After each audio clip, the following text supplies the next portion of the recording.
Wagner made certain assumptions. Prigozhin made certain assumptions. So what a lot of people didn't know is that 2 days ago, prior to this, the Ukrainian intelligence service, they had a series of covert cells that were being positioned in Moscow, were uncovered by the FSB, Russian security, and rounded up. It appears that these cells were supposed to be in place in Moscow so that as Prigozhin began to move towards Moscow, they would carry out a series of attacks, explosions, terrorist events that would terrorize the Russian people, reinforce the notion that Putin was an ineffective leader, and therefore the people of Moscow would welcome Wagner with open arms. This is a concerted effort between Wagner, the Ukrainian intelligence service, and their Western sponsors, in particular the British, to achieve what they've always been looking for, which is what they call a Moscow Maidan moment. We've discussed this. The only way that Ukraine could possibly win this war is if Russia implodes.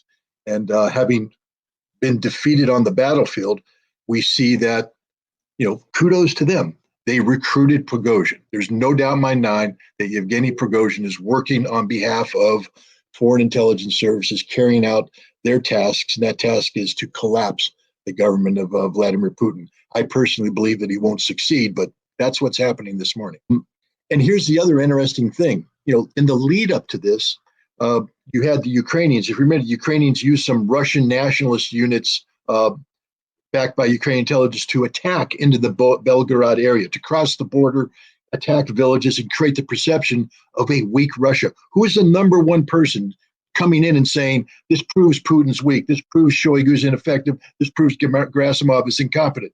Prigozhin. And what did he say he was going to do? I will move Wagner on my own volition, he said, to Belgorod to save Russia. Many of the Wagner fighters who have gone into Belgorod were told that they're going there not to attack Putin, not to attack Shoigu, but to protect Russia from the Ukrainians. Well, I think he was told, led to believe by the Ukrainian intelligence services and the British intelligence, that Putin's government is a house of cards. And they told him, I believe they told him, that the oligarchs would rally around him, that as soon as he crossed the border and made a move towards Moscow, that the governors and the mayors would all come out and say, we're behind Yevgeny, we're behind Wagner, we demand Shoigu's removal, that the oligarchs would say, we're throwing our weight behind them. And then there would have been this insurrection in Moscow by Ukrainian intelligence blowing things up, where the people of Moscow would have said, holy cow, Putin is weak, Wagner, come in and save us. He was led to believe that all of this would take place. None of it's taking place. Instead, the Russian soldiers, trying to avoid civil war, have said, okay, you're coming in, we're here, but what are you doing? We're not too happy about this. The Russian generals are saying, guys, this is pretty stupid, put down your weapons. They kept moving towards Moscow, and now they're getting hammered.